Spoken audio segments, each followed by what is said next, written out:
Um, this is a panel on nature-based solutions, environmental governance, and finance, and perspectives from countries in the Latin American Caribbean region. My name is Greg Watson. I'm a principal specialist at the bank on biodiversity and natural capital, and our team works on mainstreaming biodiversity and innovative finance across the bank, the different parts of the bank. And one of the programs we have is on nature-based solutions, which we find is one of the best ties to direct local actors in getting them to understand value of biodiversity and the services that it brings to different environments. The IDB has really been putting nature-based solutions as a key driver for nature-positive investment. We manage funds that integrate nature-based solutions into public policies and investment strategies, and that program has been supported by Canada, and so we'll have some words from Canada in a minute. Between 2015 and 2020, the IDB invested over $800 million in projects incorporating nature-based solutions. And that was before we were having a really integrated focus on mainstreaming these topics. And so we're only, I think, moving faster and farther recently. We still haven't quantified the numbers yet. And we're looking at flood risk management through ecosystem restoration, urban infrastructure, combining nature-based solutions with gray infrastructure, and basically achieving greater resilience, cost effectiveness, and overall performance.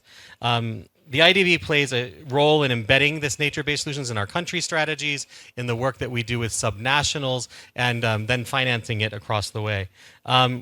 So we're really thrilled to have this panel talking about interventions that we're currently doing under the $5 million Canadian funded program for nature-based solutions, and having some of the countries and the subnationals that are benefiting from these projects talking about what they're doing and how they're seeing this intersection that really touches biodiversity, climate, urban infrastructure, and most importantly, the people that either are stewards of those resources or are dependent on them for their livelihoods. So with that, I'd love to get started with opening remarks from Global Affairs Canada. I'd like to introduce Ms. Celine Heinbecker, Director of Environment and Climate Partnerships at Global Affairs Canada, who will deliver opening remarks.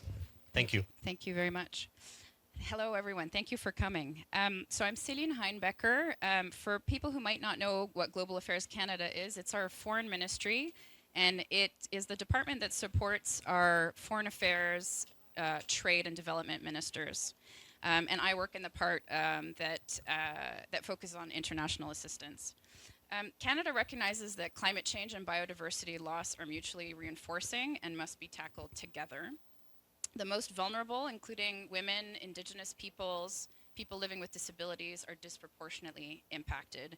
And coming here, I have been both a combination of somewhat depressed, but also very energized by all of the people that I'm meeting at COP16 who are tackling these problems and coming up with incredible solutions to the issues that we're discussing here. I'm going to start by giving some context for Canadian investment in this area, and then I'll share some thoughts about the initiative that we're supporting. So Canada aims to work collaboratively to take urgent action to address both climate change and biodiversity loss in an integrated manner. Back in 2021 at the G7 Leaders Summit, we announced that at least 20% of our $5.3 billion international climate finance commitment would support projects that leverage nature-based solutions and contribute biodiversity co-benefits. So between 2021 and 2025, that is about $1 billion in support of biodiversity efforts. Then in 2022, we reaffirmed our commitment to protect nature and halt biodiversity loss at COP15.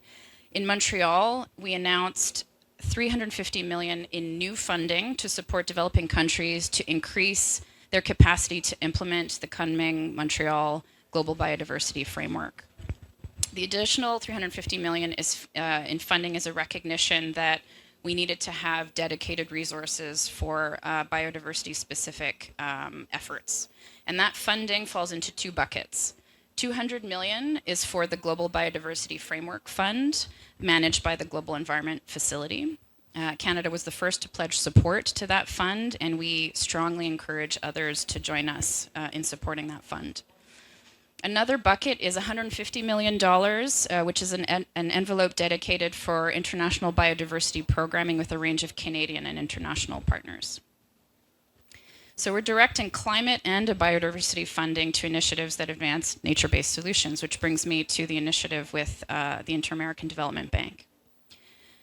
Latin America and Caribbean region holds immense opportunity and economic potential to enhance the lives of people in the region and globally. But the region is also facing rising pressure on its biodiversity.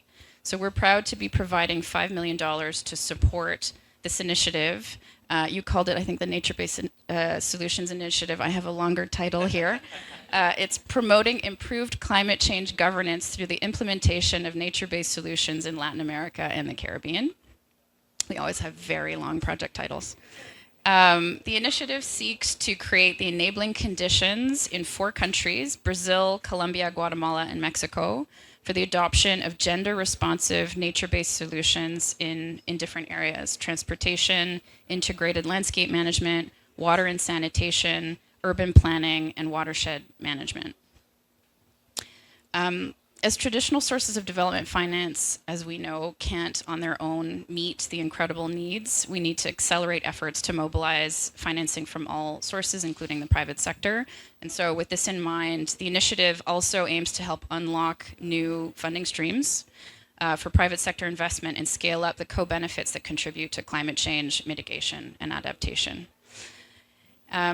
In this and other files that I'm working on, the recurring theme is just that we have to work together. We have to figure out how to bring donor governments, the banks, the private sector, philanthropy together to get the resources needed to the people doing the hard work for us on all of our behalf.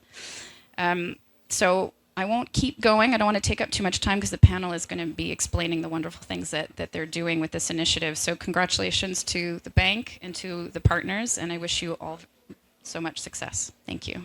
Thank you so much.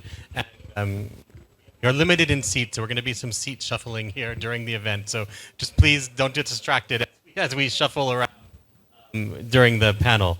But thank you so much for those words, and thank you, Canada, for the support for this really important work. So what are the objectives of this event? I'm going to trade microphones. This one seems to be cutting in and out. Seth, do you mind? Thanks. That seems much better. So what is the main objective of this event? It's to talk about how the better integration of nature-based solution into national and subnational policy frameworks can also attract private investment and meet a multitude of different goals.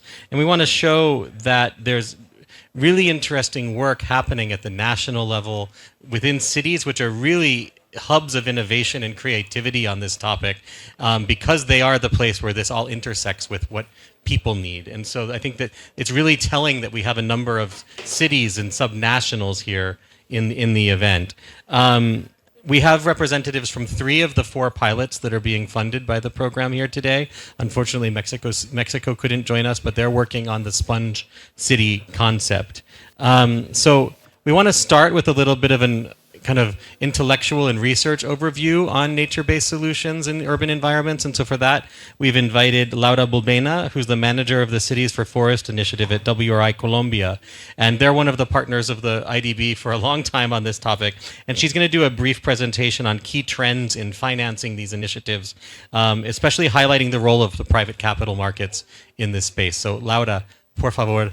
And if we could put the presentation on the screen, please. Por favor.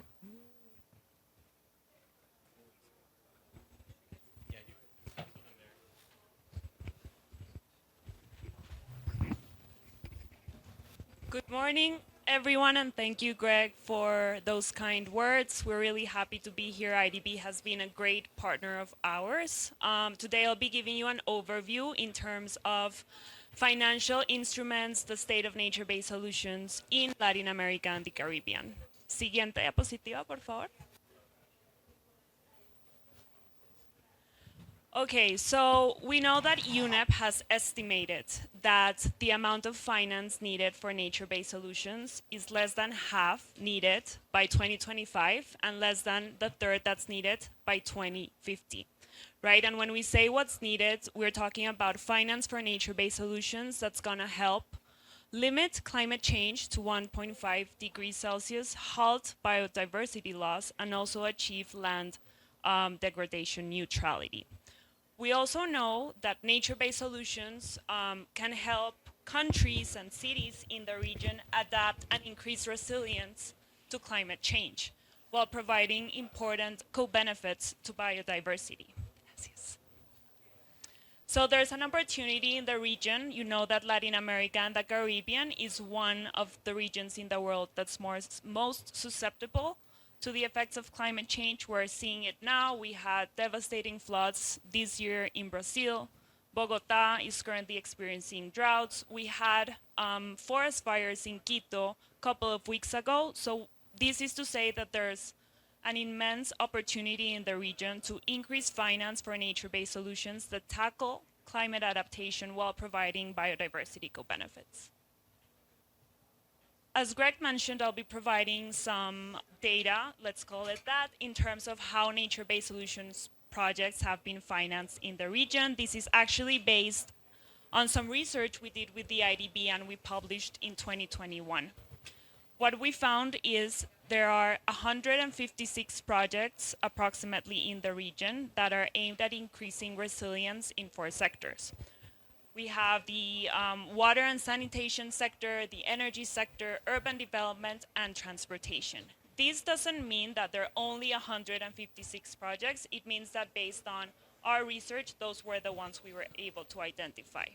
I also want to share with you some results we've had from current work, that WRI is leading with support from USAID's Climate Finance Development Accelerator, where we are doing additional research in terms of nature-based solutions for cities in Latin America and the Caribbean that are focused in 3 key ecosystems: páramos, mangroves, and tropical forest. We found less projects, but that's because we're focusing on projects that do not rely exclusively on grants, and I'll share a bit more about these in the next slides.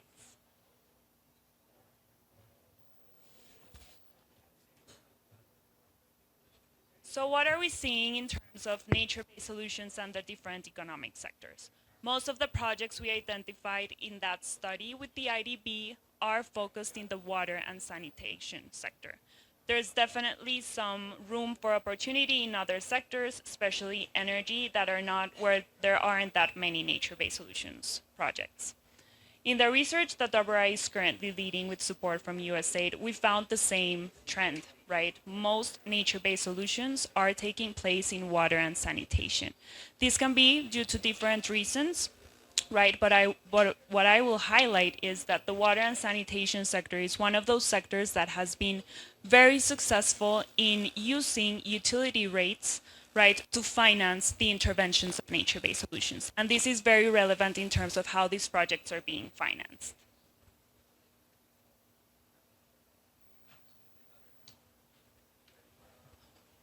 What stage are these projects in and how is this relevant for financing, right? What we found in that study is that 60% of projects are actively looking to secure finance. But what type of finance, right? Most of the projects we found in our study are in early stages of preparation. What does this mean? They are more reliant on finance via grants, right? Because they're in that stage where they want to focus on their pre-feasibility studies, on their feasibility studies, and so grant is the funding that's more needed at that stage.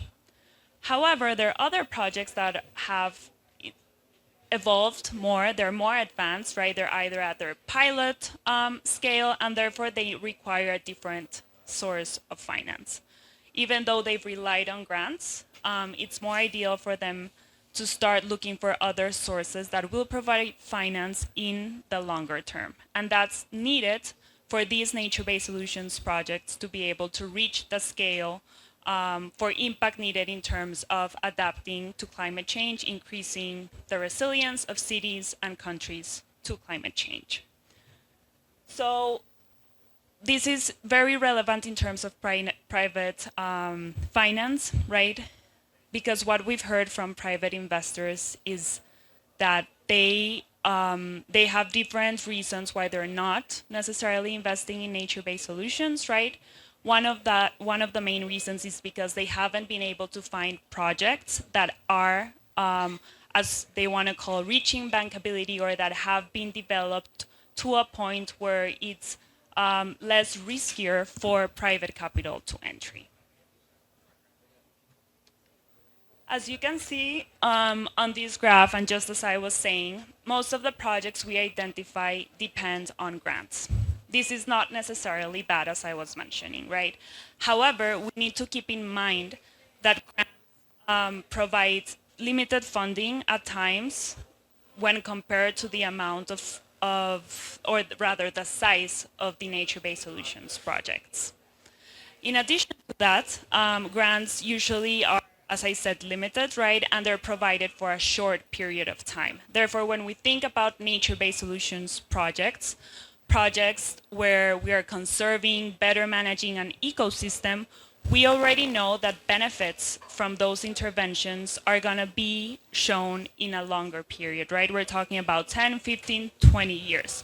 So what that means is we also need to guarantee more financing in the long term, right? And that's not necessarily going to happen just with the grants. What we found in our ongoing research, right, it's very similar, but the thing is we're not focusing just on grant-based projects.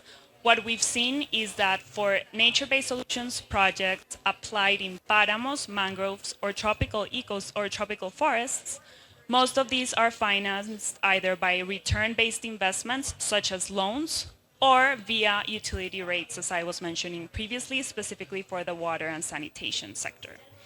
Another important challenge that private capital or private investors mention is the fact that nature-based solutions projects are usually not at the size, they're not as large as they would want them to be, right? This sector is usually looking for investments, and so there's a challenge to either pair nature-based solution interventions with other type of infrastructure, such as traditional infrastructure, to make these projects larger and therefore increase incentives and increase attention from the private sector.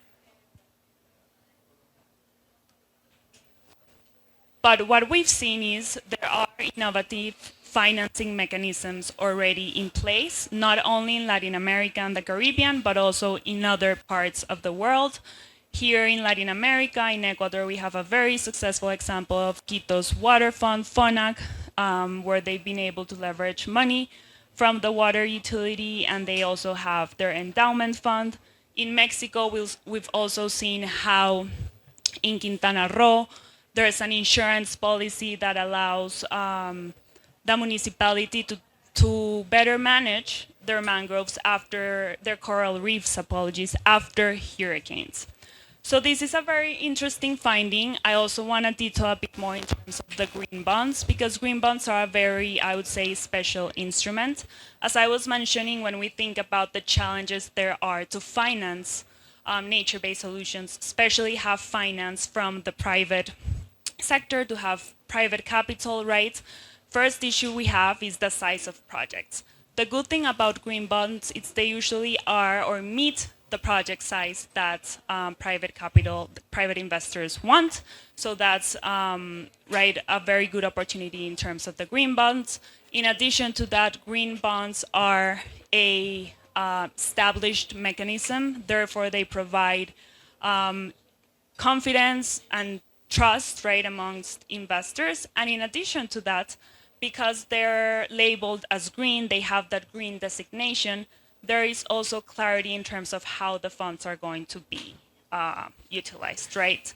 So green bonds, very relevant. The two examples you see here, they're not in Latin America and the Caribbean, but there are plenty of examples in the region that are relevant to leverage that private capital.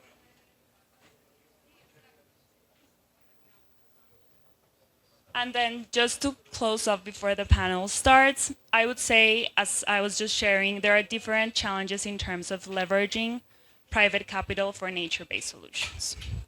However, we need to also, what do we need to do to scale finance for nature-based solutions? First steps that are not, I would say, directly linked to finance, but are just as necessary, right? We need to be sure that nature-based solutions are considered as part of infrastructure planning.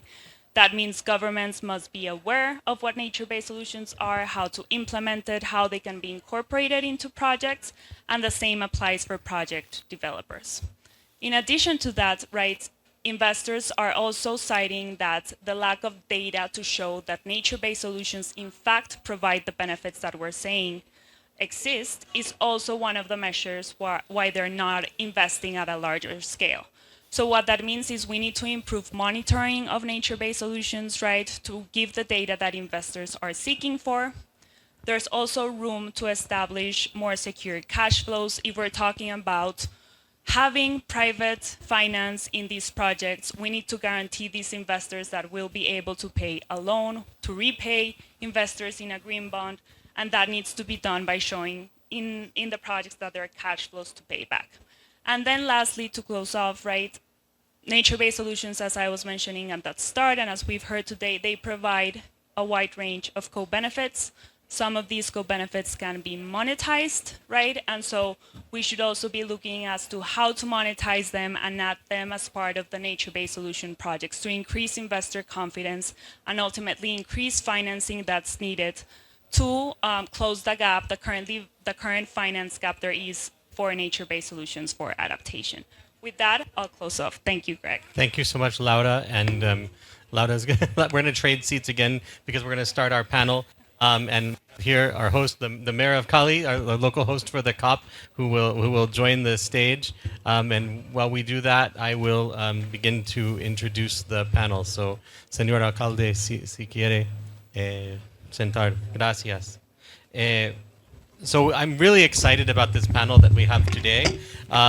We have a range of representatives from different levels that I think are going to be really interesting. So first, we have Alejandro Eder, the mayor of Cali, Colombia. So all enjoying his lovely city while we're here, and so we'll hear from him. We also have Bernardo Rossi, Secretario do Estado de Ambiente y Sustentabilidade in the government of Rio de Janeiro. We have Indira Bareno Colindres, the asesora vice-despacho de infraestructura in the Ministerio de Comunicaciones, Infraestructura y Vivienda in Guatemala. And we have Seth Factor, who's a lead officer at IDB Invest, IDB's private sector arm. So thank you so much. You're going to hear about how diverse these projects are, from sustainable transport to environmental planning, and here in Colombia, how you can integrate local communities into the master plan of the city. So without that, I would love to jump to the first round of questions. We'll do 2 sets of questions and then have a little bit of time at the end for some discussion. And so I'm going to ask the first question to Cali. I'm going to ask it in Spanish. You can ask it in English. Okay, first, fine. Thanks. We have interpretation for people also in the audience, so I'll do it in English. But Cali is really a pioneering city in urban biodiversity, and we're seeing that while we're here. You're actively leading efforts to embed biodiversity into your urban planning, your policy agenda. Can you talk a little bit about how all of these initiatives support your broader development goals, specifically in areas like climate resilience and social equity and the new sustainability master plan that the city is developing? Sure. Mike, should I answer in English or in Spanish? What do you think's better? Whichever you prefer. What does the audience prefer? ¿Por qué no español? Estamos en ¿Español? Cali, ¿no? Dale, listo. Que no se pierda nada en la traducción, es lo que pasa. Bueno, primero que todo, bienvenidos a Cali. Para nosotros es un honor ser la ciudad sede de la COP16 y no solo ser la sede de la COP en sí, sino también ser sede de la COP de biodiversidad más grande registrada en la historia, al momento en la historia. Es un gran honor para nuestra ciudad. Bienvenidos a todos los extranjeros. Espero que la pasen rico en Cali y que vuelvan. Cali es, como ustedes pueden ver, es una ciudad biodiversa, es una ciudad megadiversa también. Nosotros tenemos en nuestra ciudad un parque nacional natural que está en los cerros de las montañas, que se llama el Parque Nacional Farallones. Si ustedes miran detrás de la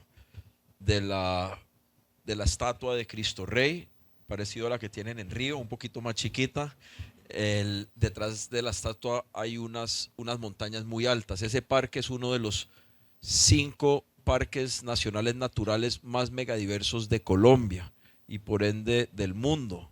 Tiene 190.000 hectáreas, es gigantesco, y a Cali le corresponden más o menos 14.000 hectáreas de las 190.000. Ese parque, sin embargo, es víctima de las economías ilegales que tanto han afectado a nuestro país y a muchos otros países en el trópico, justamente. Hace más de 20 años tiene minas ilegales y hay una mina ilegal allá que es registrada como una de las más grandes de Colombia. Desde que inició mi alcaldía el 1 de enero de este año nos propusimos cerrar la totalidad de las minas. Ya llevamos la mitad ya cerradas. En este momento está arriba la policía y el ejército colombiano cerrando las minas que restan.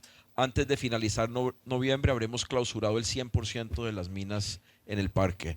Es la mina ilegal más grande que se haya cerrado en nuestro país. Pero casi que la parte más fácil es cerrar la mina, porque pues para cerrar la mina pues uno va con unos soldados y unos policías, mete dinamita, cierra la mina, pero después nos toca mantener eso, porque si no se mantiene, pues vuelven y suben los mineros ilegales, tal como ha pasado, pues como pasa en todo lado, no solo en Colombia, y además con el precio del oro como está en un máximo histórico el precio del oro en este momento. Entonces, para eso nosotros hemos desarrollado un plan que se llama el Plan Farallones, que tiene varias partes. Primero, clausurar las minas y segundo es con el Instituto Humboldt de Bogotá, estamos diseñando un centro de desarrollo científico de biodiversidad para tener una base permanente en el parque, en una aldea que hay en el parque que se llama Peñas Blancas. Ahí va a quedar el centro de investigación, que además tendrá satélites en los puntos donde históricamente han estado las minas para tener una presencia permanente de científicos. Adicionalmente, estamos impulsando una estrategia de turismo regenerativo. Para darles una idea de lo biodiverso que es este parque, en Cali tenemos 550 especies de aves. Hace 7 años se descubrió una nueva especie que se llama el tororoy bailador. Entonces, que es una gran noticia, pues en un momento en que en el mundo las noticias son todas que se están extinguiendo las especies, pues uno descubrir una nueva especie, en este caso de ave, pero todos los años se descubren además nuevas especies de orquídeas y de otras plantas. Es un parque que aún no está bien explorado. Entonces, eso nos ayuda a preservar el parque y lo que buscamos es que sea un modelo replicable. En Cali, nosotros queremos que el mundo que venga a nuestra ciudad, primero generar la conciencia ambiental aquí en nuestra ciudad, pero queremos que el mundo también se lleve varios mensajes. Primero es que el principal destructor de la biodiversidad hoy en el planeta son las economías ilegales. Colombia ha sido víctima del narcotráfico durante muchos años, también de la minería ilegal, también de la tala ilegal de árboles, inclusive la migración ilegal es destructora del medio ambiente. Muchos vemos cómo suben decenas de miles, por no decir centenares de miles de personas que están subiendo hacia Estados Unidos por el tapón del Darién. Les quiero contar una anécdota. La autopista panamericana va desde Alaska hasta Santiago de Chile, pero entre Panamá y Colombia no puede cruzar porque el tapón de Darién era impenetrable. Pues ya lo pasan 300.000 personas caminando al año. Entonces eso también tiene un efecto ambiental. Y en cuanto a la industria de la cocaína, por cada kilo de cocaína producido, me comentaba un experto que hay 80 kilos de precursores químicos. O sea que si en Colombia hay una producción de 3.000 toneladas de cocaína, estamos hablando de más de 200.000 toneladas de precursores químicos que caen a los bosques. Entonces, llevémonos el mensaje de que hay que erradicar las economías ilegales y esta solución que estamos planteando en los farallones es replicable. Lo segundo es que Cali tiene la biodiversidad que tiene porque estamos conectados quizás con el ecosistema, uno de los ecosistemas estratégicos más importantes pero menos conocidos, que es el Chocó biogeográfico. Esto es un ecosistema que va desde Costa Rica, Panamá, toda la costa pacífica de Colombia, la costa pacífica de Ecuador y una punta del norte del Perú. Le pedimos a los asistentes que por favor necesitamos generar más conciencia, más awareness del Chocó biogeográfico y la importancia de cuidarlo, además que el Chocó biogeográfico está amenazado especialmente por las economías ilegales, por el narcotráfico en Colombia, por la minería ilegal en Colombia, por la minería ilegal en el Perú, perdón, en Ecuador, por la migración ilegal en Panamá, por el narcotráfico y la minería ilegal en Costa Rica. Es decir, completamente amenazado por estas economías ilegales. Y lo tercero que yo sí quisiera que les quede de esta visita es que Cali se está posicionando para ser una ciudad no solo sostenible, sino capital o ejemplo de cómo una ciudad biodiversa debe proteger y fortalecer su biodiversidad. Por eso también tenemos el plan maestro que mencionabas, que desarrollamos de la mano del BID y de otros ejemplos, y es un plan que presentamos ayer, que va a ser el marco sobre el cual se va a proyectar el desarrollo de Cali durante los próximos años. Gracias, alcalde, and thank you so much for showing us how Cali is really leading on this topic in Colombia, and all the great work that we can see as we your city. We're going to move now from the city level to the state level with a question about the state of Rio de Janeiro, and I'll ask the question in English for the audience.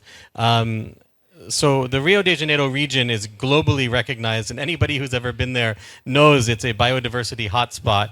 It's beautiful. It's home to numerous endemic species and unique ecosystems. What are the key opportunities for advancing nature-based solutions in the state of Rio de Janeiro, particularly in and around Guanabara Bay? And how can these initiatives contribute to restoring ecosystems, enhancing climate resilience, but also supporting the sustainable development of the population and the society?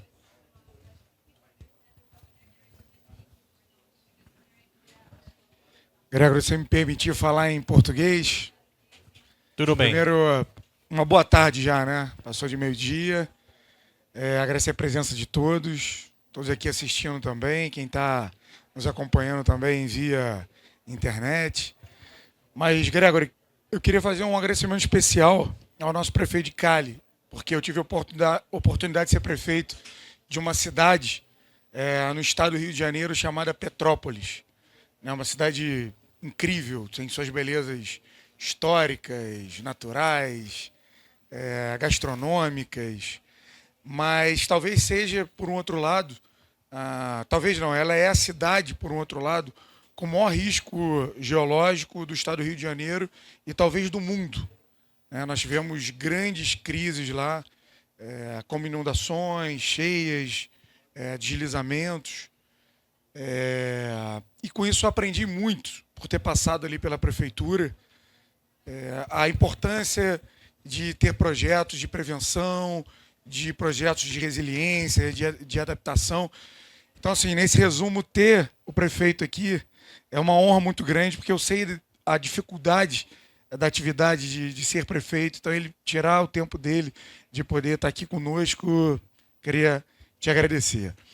Bom, Gra, como você falou, o Rio de Janeiro, o estado do Rio de Janeiro, realmente ele é incrível, né? Sua fauna e sua flora é encantadora, sua biodiversidade é única. 33% de toda a Mata Atlântica ela está ali no Rio de Janeiro. O Rio de Janeiro é um estado que saiu muito na frente na questão da biodiversidade, das mudanças, de proteção das mudanças climáticas. Só para vocês verem, o Rio de Janeiro foi o estado do Brasil que menos desmatou. Nós tivemos uma redução no desmatamento de 68%. Nós foi o único estado do Brasil que ampliou a cobertura de Mata Atlântica. Então, estamos ali fazendo o dever de casa. Esse recurso que hoje, e aí eu queria te agradecer ao BID, que manda esse recurso para o estado do Rio de Janeiro, onde nós vamos contemplar os 17 municípios no entorno da Baía de Guanabara. Quando eu falo Baía de Guanabara, talvez vocês não entendam o potencial e a magnitude e a beleza da Baía de Guanabara. Vale a pena dar um Google, vamos falar assim, entrar ali, Baía de Guanabara, para ver a importância e as suas belezas ali. A Baía de Guanabara está no entorno de 17 municípios, 17 cidades, contemplando mais de 10 milhões de pessoas. Então, ou seja, é uma importância muito grande para o estado do Rio de Janeiro. E ali naquele entorno, nós sofremos com inundações, sofremos com calor em excesso, nós chegamos a ter sensação térmica de quase 60 graus. Um número significativo, um calor real ali. Nós tivemos ali diversas queimadas, sofremos ali com aquecimento, né? Então com as queimadas também. E ali ali nós temos diversas captações de água para milhares de pessoas e nós sofremos com a crise hídrica também, né? Para uma região, falta de água para quase 3 milhões de pessoas.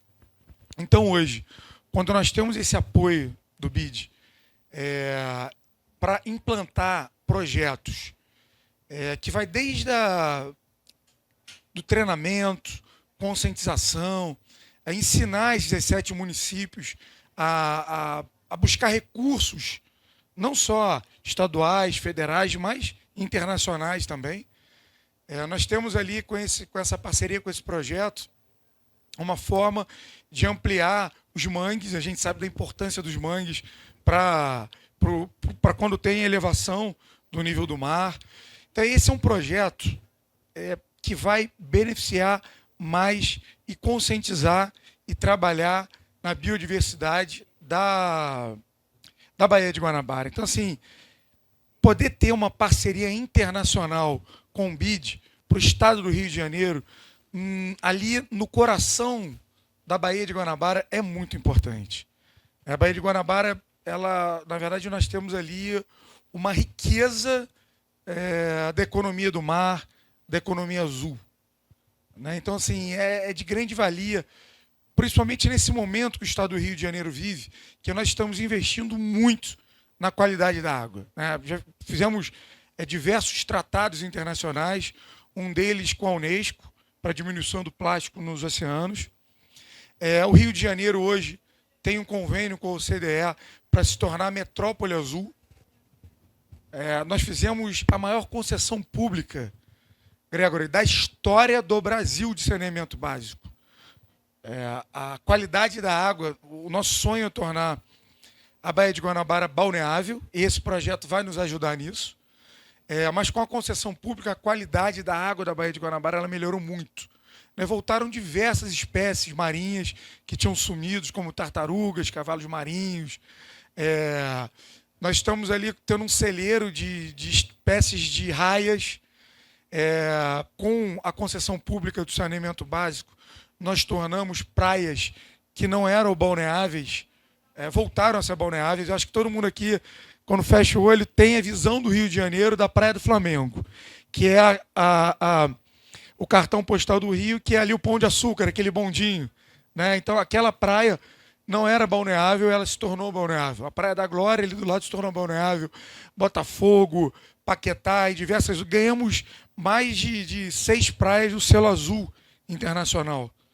Então, assim, é de grande valia essa parceria, Gregory, esse recurso que vocês conseguiram para a gente. Então, eu vim aqui com a minha equipe, não só para agradecer, mas para dar o testemunho da importância. Porque o que acontece? Muitas das vezes nós temos as boas ideias, a vontade de executar, mas falta o recurso. Então, hoje, poder ter essa sintonia com vocês é muito gratificante para o estado do Rio de Janeiro. E nós colocamos, assim, vamos dizer, na ponta da lança, na nossa ferida, esse recurso, para justamente poder multiplicar, né, ele ser importante para mais de 10 milhões de pessoas, para 17 municípios e para toda a Baía de Guanabara. Muito obrigado, secretário. And I think it's a great example what you mentioned about what can happen when a donor country, an MDB, a local state government, and in an important city all come together to try to push an agenda forward. So thank you for mentioning that. We're now going to move to the national level in Guatemala, and a project that I personally am really excited about. I'm hearing a lot of people talking about. And I'm going to ask the question in English, but please feel free to speak. Guatemala has really been a pioneer in harmonizing road development, which is something that we usually think of in negative terms potentially, which is vital for connectivity and economic growth, with the conservation of forests and biodiversity. So you have a program that's doing this right now. what are the anticipated benefits and how are you incorporating nature-based solutions into road infrastructure projects, enhancing ecological connectivity, and promoting climate resilience with a really, really important focus on local and indigenous communities? Bueno, pues primero pues quería agradecer al BID y al Fondo Climático Canadiense por esta invitación a este evento tan grande. Como Viceministerio de Infraestructura, pues estamos muy emocionados de trabajar con el BID, pues estas aplicaciones a medidas de resiliencia climática y de soluciones basadas en la naturaleza. Guatemala pues tiene muchas amenazas en cuanto a degradación de la biodiversidad y en la cobertura boscosa. Muchos de ellos pues son los incendios forestales, que este año pues tuvimos un repunte en ello y tuvimos muchas consecuencias en varios sectores y pues uno de ellos fue la infraestructura vial, que incluso se vio interrumpida, pues colapsaron nuestros sistemas de drenaje por las erosiones que se dieron. Pues entonces por ello pues estamos muy emocionados y muy interesados en aplicar las soluciones basadas en la naturaleza en la infraestructura, pues porque se está aplicando desde un enfoque integral donde no solo vamos a dar un impacto positivo a la biodiversidad, sino que también se estamos dando con programas que van a hacer una ayuda socioeconómica para comunidades y también pues con esta resiliencia climática aplicada a la infraestructura vial, ¿verdad? Cuando pues hablamos de conectividad ecológica, es importante resaltar que pues vamos a aplicarlo en el principal corredor logístico de Guatemala, del país, que es conocido como la CA9 Norte. Esta es una ecorregión de bosque seco que está altamente amenazado por la deforestación y pues es altamente endémico. Hay más de 600 especies de fauna y flora y algunas están en peligro de extinción.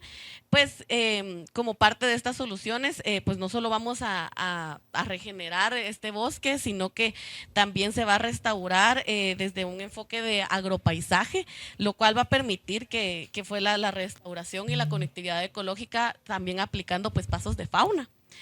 En cuanto a la resiliencia climática, para poner un poquito de contexto, pues en Guatemala el 49% de nuestras carreteras están amenazadas con deslizamientos y más de 1 millón de personas están en peligro con inundaciones. Entonces, pues como parte con el apoyo del BID, pues estamos pues no solo incluyendo también la resiliencia climática en las obras físicas, sino que también estamos disminuyendo este riesgo, ¿verdad? Hay un estudio pues que fue hecho aquí en Colombia que resalta que cuando hay zonas de amortiguación boscosas cerca de las carreteras, es 16 veces más rentable una carretera que estarla reparando. Entonces, pues nosotros pues se han hecho modelaciones hidrológicas donde se han comparado los caudales que son históricos versus los caudales con escenarios de eventos extremos con cambio climático. Y hemos concluido que al aplicar estas soluciones basadas en la naturaleza, los caudales pico disminuyen, pues entonces tenemos una mejor respuesta en la cuenca, ya tenemos una disminución en la escorrentía superficial, pues se mejoran las propiedades de infiltración del suelo y pues en términos socioeconómicos también podemos hablar en este caso de que pues vamos a beneficiar a poblaciones cercanas a esto. Pues nosotros en Guatemala tenemos un marco legal de más de 30 años de experiencia con esto que se llaman los incentivos forestales, que ellos pues sirven para conservar y restaurar los bosques. Estos programas pues se llama PIMPEP y ProBosque, pues que ellos son creados por la ley y tienen una asignación presupuestaria anual y ha ayudado a Guatemala a que se restaure y se conserve el bosque. Pues pues estamos aplicando el piloto, pero con ayuda del BID ya lo estamos aplicando en uno de los proyectos de ampliación que tenemos. Entonces, pues yo creo que vamos a tener muchas lecciones aprendidas que estaremos gustosos de compartir con la región. Gracias. And we'll have one last question before we go to the next round for everybody. But we invited Seth Factor from IDB Invest, which is the part of the IDB group that works with the private sector. And so, Seth, I wanted to know from you a bit, how can the work that we're doing on the public sector side to integrate nature-based solutions into planning processes and the like spur private sector investment from your clients in IDB Invest? Yeah, thanks. So I'm thinking about the comment from Laura at the beginning about the opportunities to incorporate nature-based solutions into infrastructure projects. So we invest in a lot of infrastructure projects. I spend most of my life either doing due diligence preparations for infrastructure projects or supervising these projects. And so just to give an example, I like to tell stories. I was visiting a project recently, and it was a distribution warehouse. So the client had cleared the site, as they often do, maybe 30 hectares of land. They were building like a steel roof on a giant warehouse, and the drainage consisted of basically some cement drainage channels around the edge of the property to just drain the runoff. And I talked to the environmental managers there, or the project managers, and they had some ideas for managing runoff during the construction. There's a plan in place for managing stormwater runoff during project operation, but it's all sort of, to me, just a missed opportunity, and at the same time, at the end of the day, we go back and we're talking to the client about opportunities. Hey, have you thought about putting solar panels on the roof, for example? Working on a renewable energy initiative that we might be able to help you with. And the first question from the CFO was, are there any government incentives for solar panels? And so, I'm thinking, let's look at that. There might be government incentives for solar panels, but let's have also government incentives for going further on nature-based solutions for things like stormwater runoff management. And I think then, I'm looking forward to a day where I show up at these projects and I don't have to ask anything. I don't have to, my job's done when I show up to do a due diligence on a site. The stormwater runoff is not just some sandbags or some silt traps, but instead, permeable surfaces and, green infrastructure. And yeah, so I'll leave it at that. Thanks, Seth. And now we're going to do a second round of questions for each of the speakers, going a little bit deeper on some of these concepts. And so for the mayor, the project that Kali is working with IDB on has a lot of importance of community engagement and capacity building, especially among Afro-descendant communities, and bringing them in as actors for this biodiversity and nature-based solution within the city. So I was wondering if you could speak a little bit about how you see the role of communities and engagement with communities for the work that you were mentioning in your first response. Gracias de nuevo. Como decía, pues les hablé mucho del plan Farallones específicamente, que es cuidar el Parque de los Farallones, pero con el BID venimos trabajando hace ya 5 meses un plan maestro ambiental para el desarrollo futuro de Cali. Nosotros, la filosofía que tenemos es, primero, tengamos claro cuál es ese marco ambiental para cuidar el parque, que es Cali, para que lo tengan presente. Cali tiene 760 kilómetros cuadrados de área y el 80% es zona rural o parques nacionales. Entonces, y Cali también le dicen, o la llamamos la ciudad de los 7 ríos, porque Cali tiene 7 ríos, tiene 6 de ellos que nacen en el parque y el 7º es el río Cauca, que es uno de los ríos más simbólicos o más representativos de Colombia. Entonces, en el plan ambiental buscamos cómo cuidar los parques, cómo recuperar las cuencas de los ríos, cómo cuidar el agua. Hay un marco también que delimita cómo deberían de ser los bosques urbanos, cómo deberían de ser los niveles de arborización, temas para manejar la calidad del agua, zonas que no deben de ser desarrolladas nunca. También eso lo complementamos con la implementación de un índice, que es el índice de biodiversidad de Singapur, que es uno de los índices más desarrollados para medir la biodiversidad de una ciudad y para poder balancearlo. Entonces lo que buscamos es que con ese marco del plan ambiental, del plan maestro ambiental, con una medición ya de línea base del índice que se medirá de manera constante todos los años para alcanzar los niveles óptimos de cuidar la biodiversidad, pues eso digamos que esa es la hoja de ruta o los instrumentos de navegación. Pero tenemos que trabajar con la comunidad en distintos niveles para cuidar la biodiversidad. Entonces, por ejemplo, en el Parque de los Farallones hay una comunidad que vive en el parque, no es indígena, no es afro necesariamente, pero es una comunidad que lleva 5 o 6 generaciones viviendo dentro del parque, es alrededor de 300 familias y viven en una aldea, por cierto, muy linda. Es más, si tienen tiempo de ir, les recomiendo ir. Peñas Blancas se llama. Podemos organizar para que visiten, si quieren, con la alcaldía, con la Secretaría de Turismo o con el DAGMA, les podemos organizar para que puedan subir.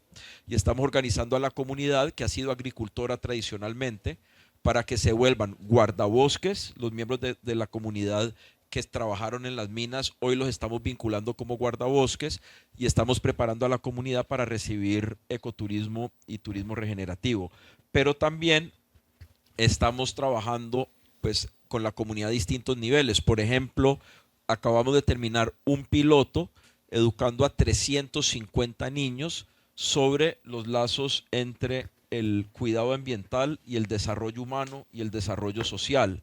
Este curso que estamos desarrollando lo vamos a replicar y lo vamos a aplicar a todos los estudiantes de Cali, desde que ingresan al colegio a los 4 o 5 años hasta que terminan el bachillerato. Todos los años enseñando sobre la biodiversidad, tanto la nuestra local, mucho, pero la importancia de cuidar el medio ambiente, cuidar el agua y el lazo entre el desarrollo humano y el cuidado ambiental. No es coincidencia que por lo general en los lugares de menor desarrollo humano es donde se ve la mayor contaminación o la mayor afectación ambiental. Entonces, es mantener esa conexión, pero sobre todo educando a las futuras generaciones. Como yo siempre digo, pues ayer nos mostraron el plan ambiental de Cali que desarrollamos con el BID, muy amables, con unas metas muy buenas para el 2050, pero no sé si ustedes tienen esto presente. El 1 de diciembre del año 2050 ocurre algo muy importante. ¿Saben qué ocurre ese día? Yo cumplo 75 años. Entonces, todos ustedes, pues los que estén aquí todavía están invitados a mi cumpleaños 75, y si yo estoy, pero lo digo es que hay veces uno dice, no, si el 2050 uno todo bien tecnócrata, y uno dice, hijo de madre, la vida se acaba. Lo único que tenemos garantizados los que estamos aquí sentados hoy, muy bacanos, muy queridos, en la COP16 de Cali, es que todos nos vamos a morir. Y es dramático, pero es lo único que tenemos garantizado. Y les quiero contar otra historia. Ustedes seguro conocen el Doomsday Clock. ¿Han oído hablar del Doomsday Clock? El día del fin el reloj del fin del mundo, que lo desarrollaron en los años 60 o 70, cuando estaba la tensión nuclear entre Estados Unidos y Rusia. Y por lo general siempre estábamos a 15 minutos para la medianoche. La medianoche es cuando se acaba el mundo. El año pasado estábamos a 1 minuto de la medianoche. ¿Y por qué estamos a 1 minuto? Por los conflictos con potencial nuclear que hay en este momento en el mundo. Hay 2. Por la inteligencia artificial, que es muy bacana, pues si uno la usa para bien, pero pues hay gente que la va a querer no usarla para bien. Y por el tema del calentamiento global. O sea que el momento para atender estos problemas es ya. Para futuras generaciones, pues. Entonces no quiero pues ser demasiado dramático, pero es la realidad a la que estamos enfrentados en la humanidad ahorita, y eso hace que este evento sea aún más importante. Gracias, alcalde, and thanks actually for reminding us all of the urgency of this work and that it's not something that we can afford to take 10, 20, 30 years to do. We need to do it today. And also the importance of involving local communities in these projects and children for jobs for local communities, but also education. Children is key. Los niños, la educación is key, because a lot of time we're thinking about local communities, and that's important. It's key. You need to include everyone, but we need to include everyone. I mean, local communities, just local communities isn't enough. No, and we had an event yesterday or a couple of days ago on education, and one project the IDB is working on in Panama is working with the Ministry of Education called Aulas Verdes, where children are learning to conserve mangrove ecosystems and through games, and it's amazing. And what we've seen through analysis is that the parents' behavior changes, because the children who are 7 years old go home and say, "Mama, no puedes tirar eso en el manglar," and you see the parents' behavior change, and it's having real impact. So thank you for bringing that to the discussion as well. I appreciate it. I'd like to go back to Rio. I would always like to go back to Rio, but I think picking up what Seth was mentioning, what kinds of financial mechanisms, partnerships between private and non-profit sector? Eu posso fazê-lo em português. Que papéis desempenham os mecanismos financeiros e as parcerias com os setores privados sem fins lucrativos no avanço das iniciativas de soluções basadas na natureza na região da Baía de Guanabara? Gregory fala bem português, hein? Muito bom. Bom, Obrigado. Te espero no Rio, hein? Bom, vamos lá, Gregory.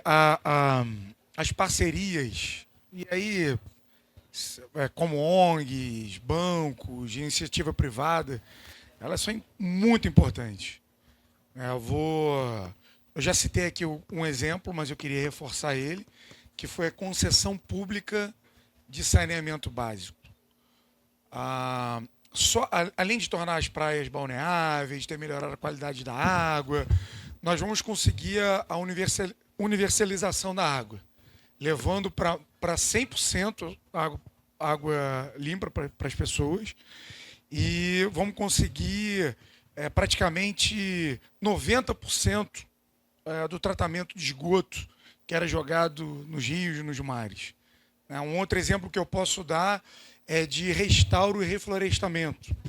Agora, no G20, em novembro, que eu convido todos vocês, que será no estado do Rio de Janeiro, nós estamos lançando uma parceria com o BNDES, que é um banco, você conhece bem, né, o BNDES, é uma parceria de reflorestamento de mais de 60 milhões.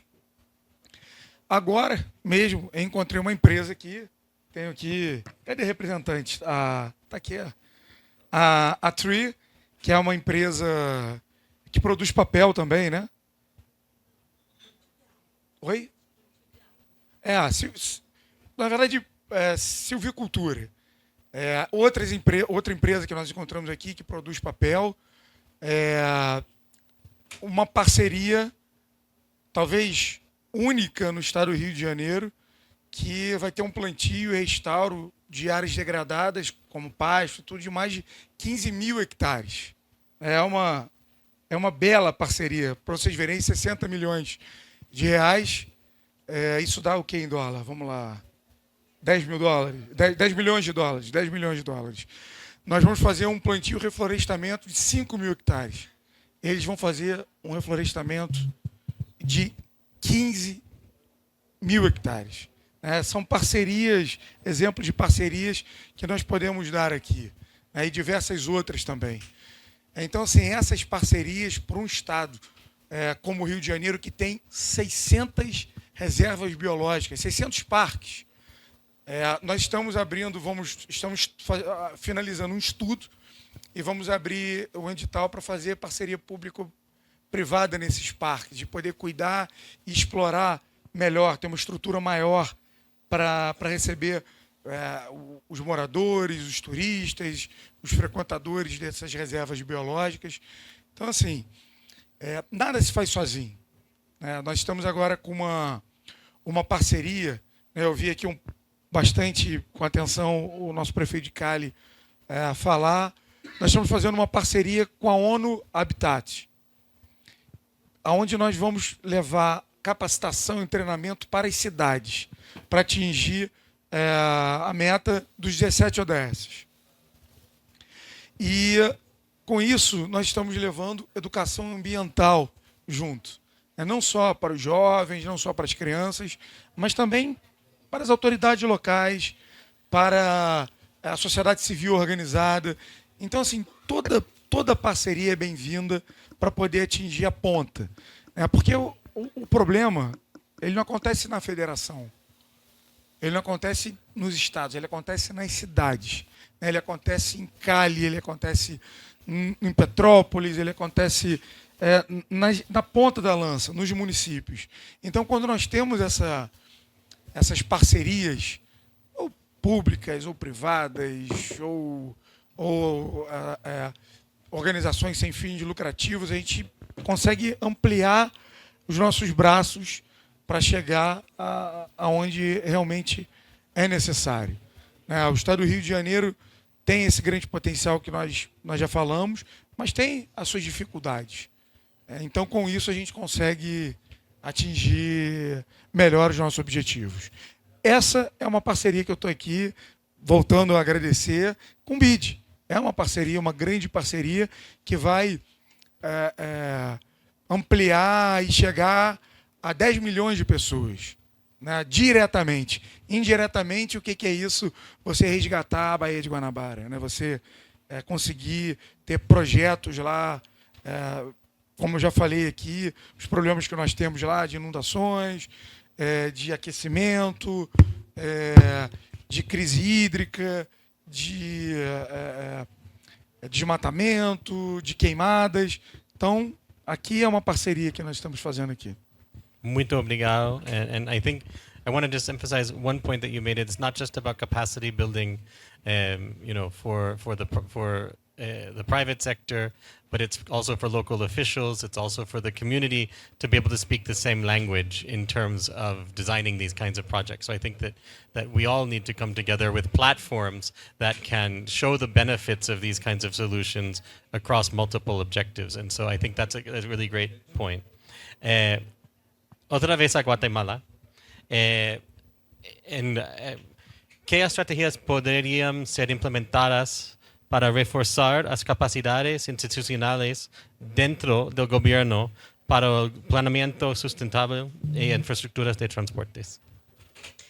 Bueno, esa es una excelente pregunta porque sin la institucionalización no podemos hacerle estas medidas de resiliencia climática y soluciones basadas en la naturaleza, ¿verdad? Pues en Guatemala pues hay varios ejemplos. Uno de ellos pues yo creería que sería la integración de estas normativas ambientales dentro del marco transversal, ¿verdad? Más que todo pues para que se dé en todas las aplicaciones, en todas las fases del proyecto.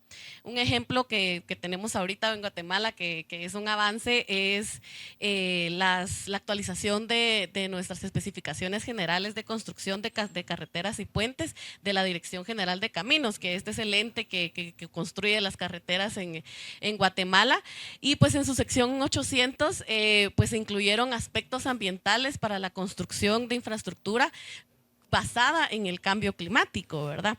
Entonces, esto es un paso a la dirección correcta, pero todavía hace falta, pues porque pues todas estas medidas tienen que aplicarse desde la planificación, el diseño, la ejecución y muy importante. En tercero, pues yo creo que sería vincular los proyectos de infraestructura con los programas de incentivos forestales que existen en Guatemala, ¿verdad? El BID ahorita pues nos está apoyando en modernizar estos procesos y poder llevarlos a cabo, más que todo pues en su programa de desarrollo del corredor de la CA9 Norte, de Teculután a Mayuelas, así se llama.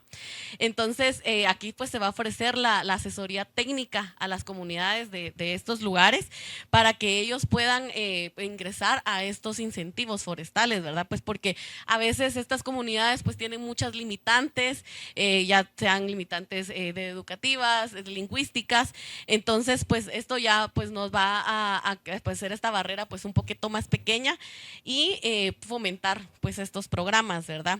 Otra estrategia pues sería la priorización de recursos. Estos programas ahorita se han dado pues bajo demanda, entonces lo ideal pues sería pues alinear los programas de construcción de carreteras con estos programas para que ya maximizar el beneficio de ello. Y otro pues sería la coordinación interinstitucional entre entidades, ¿verdad? El Instituto Nacional de Bosques, el Consejo de Áreas Protegidas, el Ministerio de Comunicaciones, pues crear estas plataformas en donde podemos contribuir y estar más alineadas, ¿verdad? Entonces para que ya las carreteras pues no solo conecten gente, sino que también sean, que fomenten los ecosistemas y que regeneren el bosque. Gracias. And I think now we'll move to the last question before we close, but it's for Seth. At the IDB, in our new institutional strategy, we've put nature as both a transversal area for mainstreaming, but a vertical area for investment, and it's now a key part of our institutional planning. In IDB Invest, you've talked about the clients. How are you looking at integrating nature-based solutions into your investment strategies at the institutional level? Well, okay, I'm gonna still keep it based on the client experience, but I think this just to give a concrete example that I think would expand to the institutional level, and I realized after I used the term missed opportunity, talking about the potential to implement a green infrastructure solution for stormwater runoff in this last project.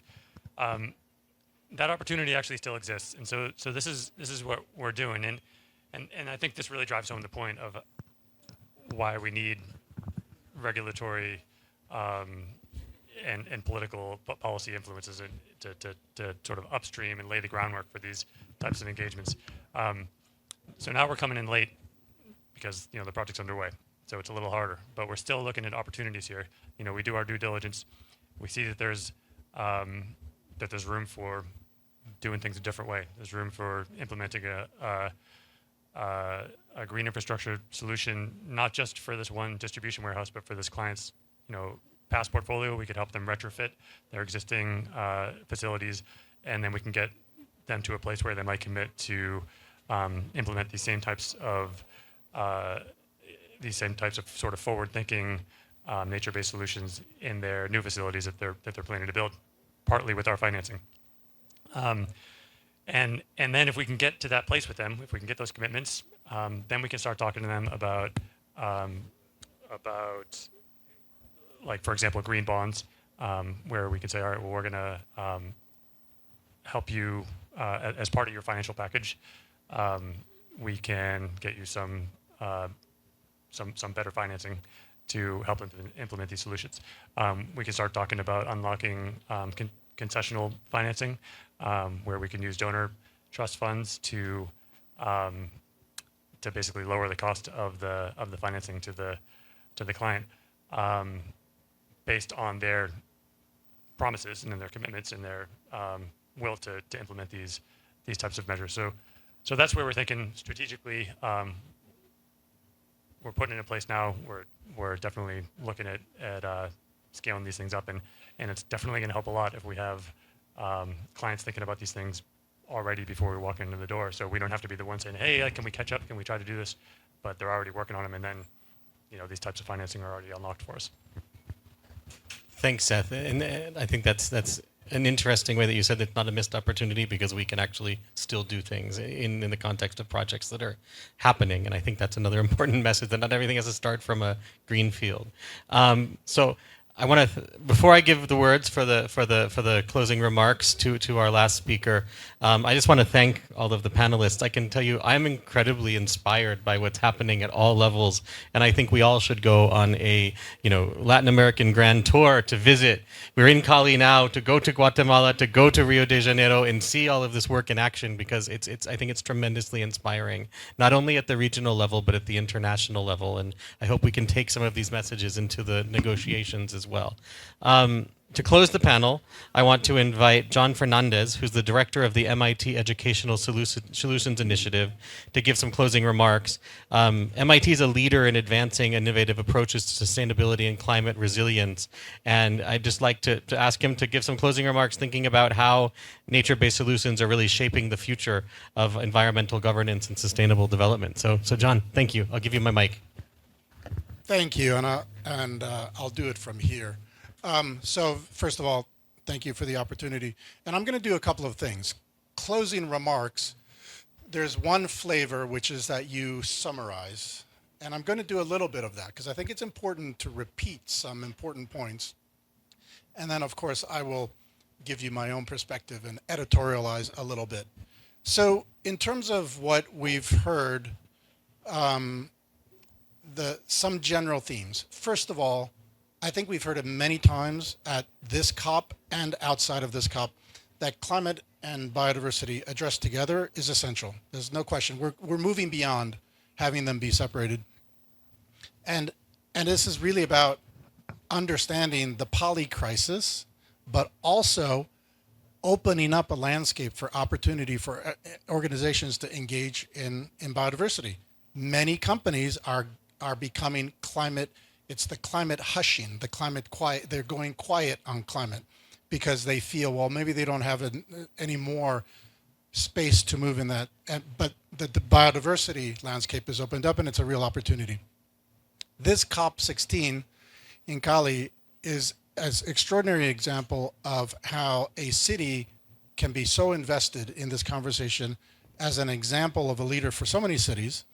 I have to say that I've done many, many events with many mayors, and the participation of a mayor in an event is directly correlated to the size of the venue, right? The number of people. And it's fantastic that you're here because this is a relatively intimate gathering, and it's really the commitment that Kali has made, not only in terms of what you say, but also this COP, and this is me, my own personal view, this COP, when you go onto the streets of Cali, is open.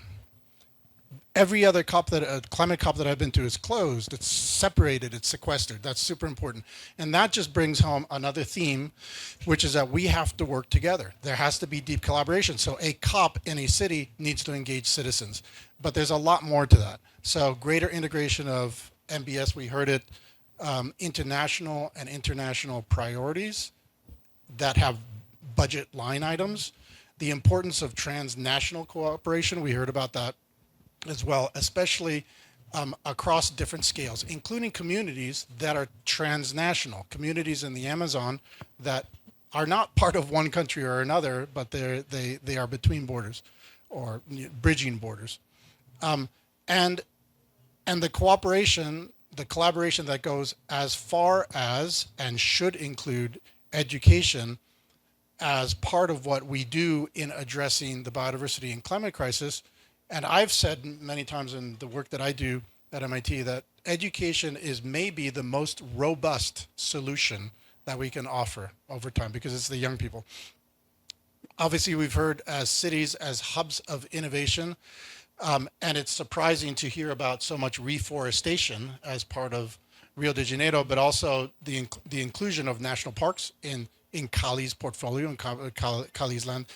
And that just brings up, however, a whole range of issues on the finance challenge because cities have their own financing, but they're dependent on international actors and otherwise. And we really need to integrate biodiversity with climate change because, as we all know, there isn't enough money for either one of those, actually. And I'll just put into this conversation, the Sustainable Development Goals are far behind on the financing that they have attracted to deliver those goals. So there is a, however you want to call it, international fatigue, lack of commitment, however you want to put it. The finance is really going to be one of the main challenges. And then at another scale, the integration of ecosystem services into planning, the example of Cali and others, having the identification of the city as a city of 6 rivers, not 7. Oh, sorry. Okay, so sorry. 7 rivers, not the automotive city, not the steel city. And those are important too, but the ability to identify a city based on its natural features and the associated ecosystem services are important. I know you want to say something, but okay, all right, so I'll continue. I had lunch recently with the original head planner of Singapore, and she and I had a long discussion about how from day one Singapore was planned with an awareness of the value of the natural systems within the island. That came about partly as a measure of their priority for security. It's an island. So the more they can reclaim and replenish water, the more they can reduce the urban heat island effect, the more they can develop a circular economy, the better. Singapore is now positioning itself to head into the next phase of a truly sustainable and maybe even sustainable in time within its borders, which that we'll see if that can happen, future. And it's that kind of initiative with other cities that are super important for us to promote and to make people aware of, and also to know that the fastest moving actions in climate and now in biodiversity may be happening because of the actions of cities. It was a fantastic panel. I think it made me very optimistic about certain things. One other surprising thing that I just want to mention is that to identify success, you mentioned the Bay of Guanabara as being the biodiversity of the adjacent marine space. That's not many people think about that when they think about biodiversity in cities. The example for me in Cambridge, Massachusetts, is the Charles River. I went to MIT as an undergraduate long time ago. It was a city that it was a river that you stayed away from. You wouldn't ever even dip your toe in the river. Today, I hope you come to Boston and Cambridge, it's extraordinary number of paddle boarders, people swimming, kayaking, everything else on the river, and the co-benefits, and the biodiversity is enhanced. The co-benefits for the city, the amenities for the city, people arrive in Boston and say, this is the most beautiful place. It's because the river has been renovated, it's been reclaimed. So I'll leave it at that with that positive view of what the future could hold for many, many cities. Thank you.